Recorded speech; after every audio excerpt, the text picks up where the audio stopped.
This thing is gentleman use, it's called MPA. Nourishes your hair. Yeah, MPL oil.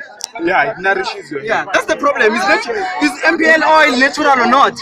I'm not sure, but then what I know is that it nourishes your hair. It's fine. It's fine. That's alienation. No, which it makes your black hair white, for instance. It has nothing to do with that. But it okay. simply nourishes your hair. Yeah, but there's no change there, right? If you want hair to become soft, it brings no change. No, you want to use. Okay, no, I know that Kenya is just African. Imagine after it becomes soft. No. I'm saying. Yes, also made it. Okay, it's fine. Also made an example about lotion, right? Does the lotion change the color of your skin? No. So which means it brings no change. Therefore, no, I'm saying you're talking about bleaching, right? When you bleach, you change the color of your skin. But if normal lotion, of course, Doesn't change as a kid. Hey guys, one conversation. Oh, our favorite. When you put a weave, you not only change your hair, but you also change your identity. But with MPL oil, you only transform your hair, not your identity. It doesn't change anything about you. What is to transform? Yeah? To transform, to transform is to being from yourself to being the other. That's transformation. Please chair this meeting. Okay. I'm the chairperson. Who's chair here? Comrade. I'm the chairperson. Honorable. I understand with what I kind of like agree with some of the things that Dennis is saying in terms of nourishing your natural hair. And then I will disagree with him in terms of weave. And then I will agree with what Carlo is saying. This thing, part of it is based on this thing, you afford that thing. And then part of it is based on women are being forced to do that thing because we men do that thing as being beautiful. It's not about white people or black women wanting to conform to white people, but it's about them wanting to attract us at the same time they can afford it. And then in that sense, then they are not conforming to anything that is white. If you understand what I'm trying to say. Okay. Okay, the question I raised earlier was, if it's really a question of affordability, why aren't these women buying afros? Carlos said because afros are not trendy. I raised an important question that it's simply because black people are not trendy. Because give me a chance.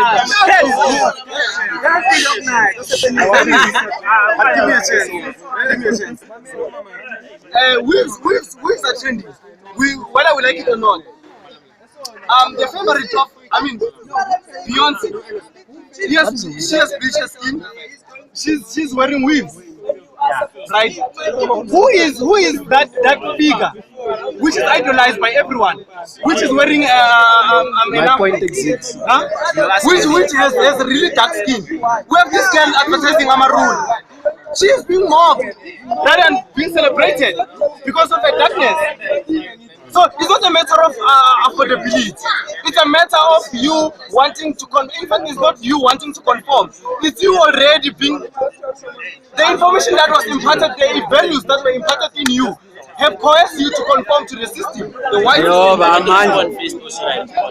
Okay, Mina, I'll say what you are saying right now is a very individualistic response in a sense that yes, some individuals fall under what you are kind of like saying right now, but most individuals, when they are doing that thing, no, they are not forced. They are not trying to emulate someone, or like right now you're saying Beyonce has this image, and then you view that image as being white because that's what you indirectly say. And then in that sense, those girls are trying to emulate the beautiful black. Do you understand? This blackness Yes. Blackness, must say blackness out of it. Because you must, as much as yes, you find that there are black women who are, so those people are used like portraits. They're like, you know what's that thing? Of showcasing art. Yes, her apartment. And you must look at it in this way. The very same people who are even chosen, they're chosen under the category of, or at least you're skinny like white woman. They won't take a black big-ass girl to go and order. There's a difference. Then we must. It's a matter of criteria. It's a matter of criteria. But what is that criteria? Let's ask. It's like. Oh wait, what's happening? Are you done? Are you done? Are you done? Okay, yeah. I'm gonna recognize Kate now. I wanted to pose a question to my sister here. She said blackness is being black is distorted. I wanted to understand. No, she said that the blackness which has been presented is distorted. She said that. Yeah, Don't distort it. Yes, how? Because those very same black women who are under black skin are still portraying whiteness. Because most of them have weaves, if not all of them, by the way, or short hair, who have cut it. And they're skinny like white women. We must, the image of a white woman is white, fragile, long hair. That's the image of white women. And that's why women are always trying to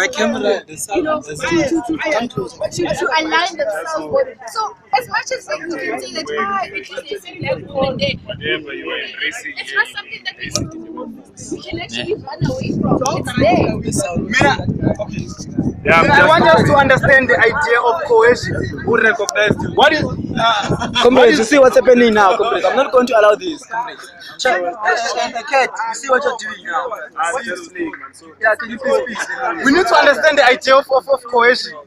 No, I want to hear from you. It's not like these women, black women, are moved or at the gunpoint are forced to say you must wear weaves. We're not talking about that kind of force. The force we are talking about the ideological force. Family is an ideological apparatus. It's part of the ideological apparatus. The media is part of the ideological apparatus. The information or the education that is imparted from the family is white. The doll that they buy you from ShopRite is the white doll. There was no black doll when we were growing up. And no black Superman. Yeah, we had white Superman, right? That, in a sense, creates the idea that you must strive towards this whiteness, which is the end goal, by the way. So we are talking about that cohesion, that force. We are not saying that. You see, the structure has more impact on the agents of individuals. We take decision based on the structure, what the structure is giving us. It's not like we take decision out of nothing, out of the blue. We act in a particular way because the structure is saying something to us. Therefore, we must respond. That's the force we are talking about. That's the cohesion we are talking about. Yeah, it's done. Yeah. I can see Kawalanko's is boiling there. Yeah, I would also agree with Of course, I'm a chairperson. I'm chairing this meeting. What are you saying? What are you saying? Hey, I'm also putting. Okay, it's fine. Okay, it's fine. I'm gonna recognize Kawalanko's. Then from Kawalanko's to Kate. I understand what the gentleman is saying here, but you have to take into consideration that not all people fall under that ideology, or not all people or not all black women are being coerced by that idea that we are preaching right now, gentlemen. Do you understand? Yes, some of them are, but some of them are not. Then how would you, how would you categorize those who have natural hair and those who have weaves? Because these two are so different. And then I wanted to ask you, would you then say a white man having a dreadlock is trying to emulate being black? Because dreadlocks started with us. Yes, it's natural, it's our hair, dreadlock is us. And then right now a white person is having dreadlocks. Would that person be trying to emulate blackness? It's a question, gentlemen. Yeah, I'm gonna recognize Kate now. I'll pay attention. Yeah. Let me. Yeah. Yeah. Yo, I'm very sorry. Comrades, you see. Okay, Mina, to begin with, I partly agree with Dennis and I disagree with my brother here. Yeah, I completely disagree with him. But then I wanted to know right now, if we say, if I use that product on my hair, it changes my identity. And as black people, how should we act? Is that a question? Or? It's a question I'm posing it to the house right now because I'm confused. Okay, it's fine. Your question will be addressed. I saw Please. Yeah, I wanted to address this question that you raised about a white man is having dreadlocks. Let us not confuse this whole thing with what us black people are doing. Let us understand that there's the dominant and the inferior. You understand? Those are two completely different things. The white man is the dominant, the black man is the inferior. And yes, you can say that, oh, now you're in a university full of white people, then you're just like them. But what you don't understand is when they do emulate and do have dreadlocks or go to a township or start having black friends, for me that's questionable because that in itself is an experiment. Black lives are an experiment. That's why they've been killing you over and over and over again, because you can be easily replaced. You understand?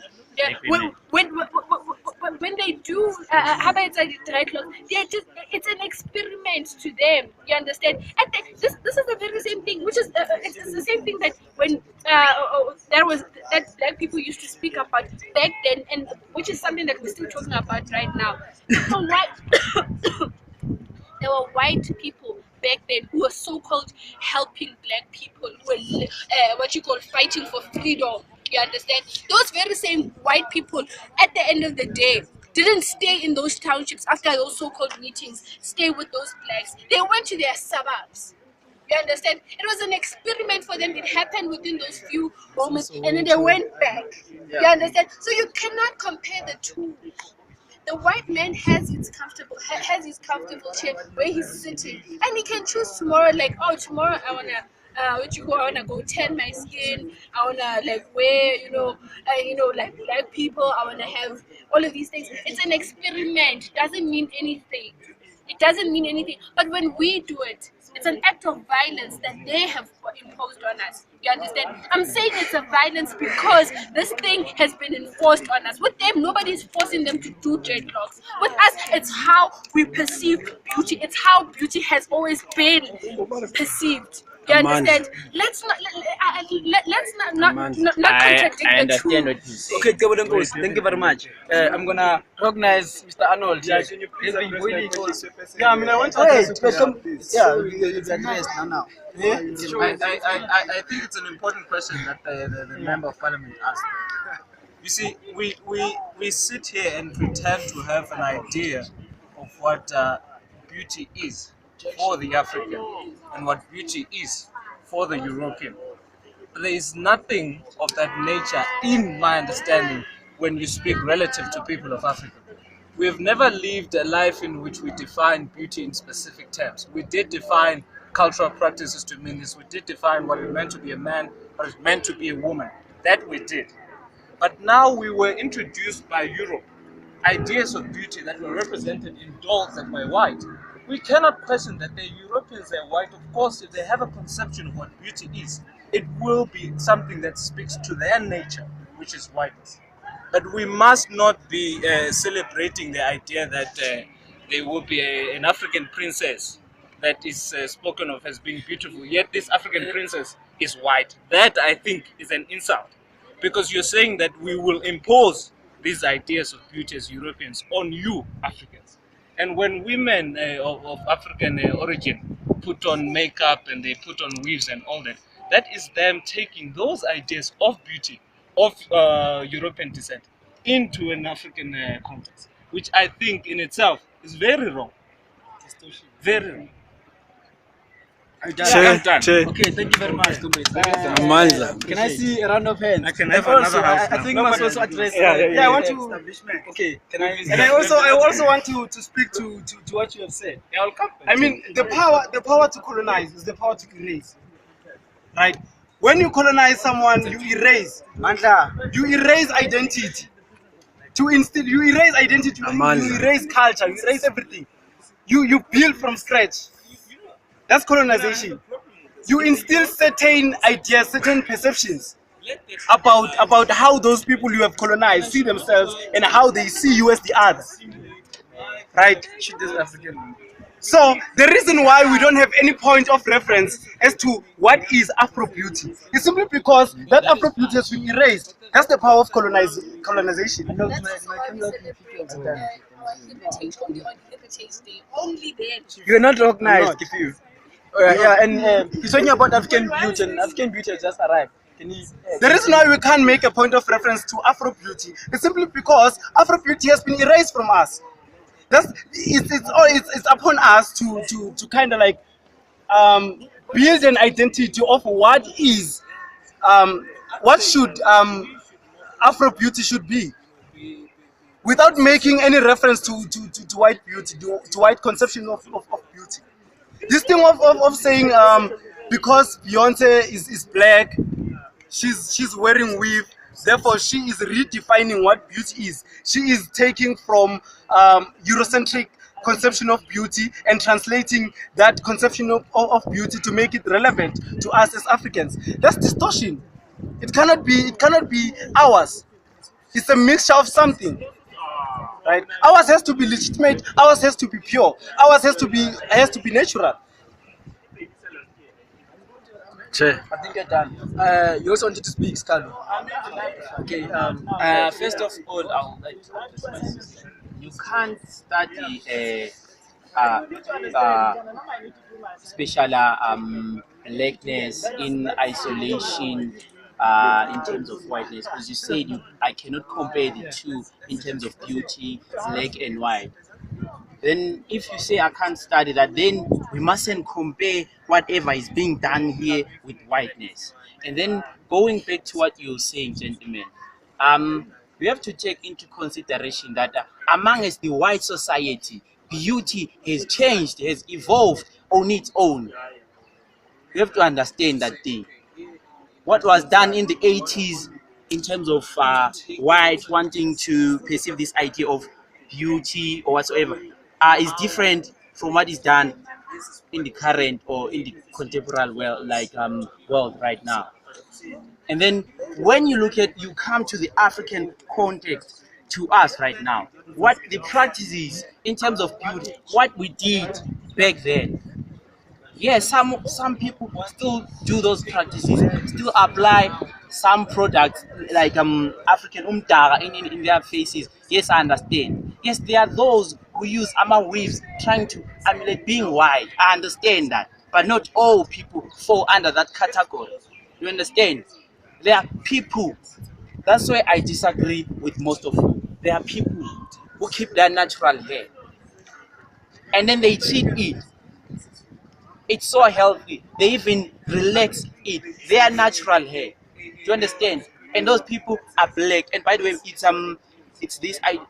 They are more like chocolate. They are black. Yes, they are chocolate. Yes, it's chocolate. When you're black, you're not a light skin. You are a chocolate.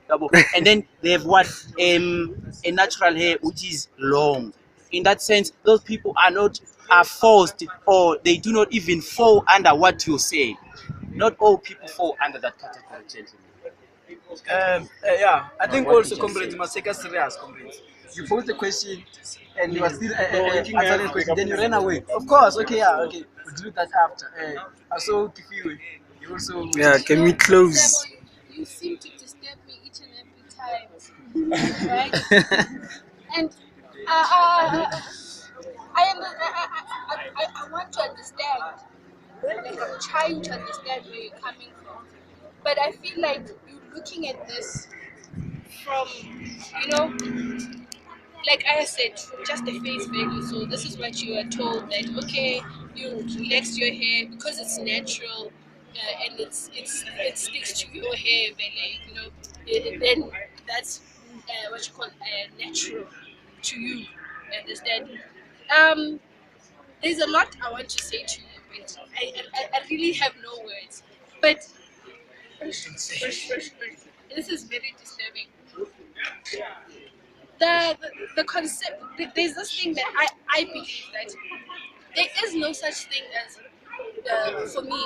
This is personally for me, that there's no such thing as European science and there's African sciences or all these things, right? There's no what you call there's no site of science, source of science you know. It just happens that Europe or wherever might dominate in a certain thing, you understand, or might popularize it in a certain way.